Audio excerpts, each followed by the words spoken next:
السلام علیکم دوستو، امید کرتا ہوں آپ سب لوگ ٹھیک ہوں گے، خیریت سے ہوں گے۔ تو آج کی ویڈیو جلدی سے کرتے ہیں جی شروع۔ تو آج ولاگ کی جو ویڈیو میں بعد میں بناؤں گا، ابھی تو فی الحال میں یہ ویڈیو بنانے لگا ہوں کہ سعودی عرب میں یوم العلم کیا ہے اور اس کی چھٹی ہے یا نہیں کیونکہ ابھی آج کل بہت نیوزیں چل رہی ہیں اس کے بارے میں، کیونکہ یہ آج سے پہلے کبھی نہیں منائی گئی سعودی عرب میں، یہ پہلی دفعہ منائی جا رہی ہے۔ تو یہ یوم العلم کی جو چھٹی ہے وہ کچھ لوگ جو ہے نا، یعنی کہ 50% جو لوگ ہیں وہ کہہ رہے ہیں ہوگی چھٹی، اور جو 50% ہیں وہ کہہ رہے ہیں جی نہیں ہوگی چھٹی۔ تو یہ بھی سیم یوم التاسیس کی طرح ہے، کیونکہ پہلے یوم التاسیس بھی منایا نہیں تھا جاتا، تو اسی وجہ سے ابھی یوم العلم بھی انہوں نے شروع کر دیا ہے۔ یہ سعودی ہے بھائی، کچھ بھی ہو سکتا ہے۔ تو ابھی تک ہمارے مدیر نے تو کچھ بھی نہیں بولا، کیونکہ وہ 11 مارچ آنے والی ہے، ابھی آج 6 مارچ ہے۔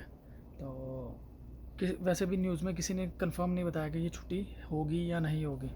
تو میں نے تو ابھی تک فی الحال مدیر سے پوچھا نہیں، میں نے ویسے 2-3-4 لوگوں سے پوچھا تھا، وہ کہہ رہے ہیں سعودی ہیں میرے دوست ہیں، یعنی کہ ادھر میرے ساتھ کام کرتے ہیں، ان سے پوچھا میں نے، وہ کہتے ہیں انشاءاللہ چھٹی ہوگی۔ تو آگے کا معلوم نہیں چھٹی ہوگی یا نہیں ہوگی، تو دعا تو کرتے ہیں کہ چھٹی مل جائے، تھوڑی سی ریسٹ ہو جائے گی، اور کچھ نہیں چاہیے بس۔ ہاں، تو انشاءاللہ نیکسٹ ویڈیو میں ملاقات ہوتی ہے۔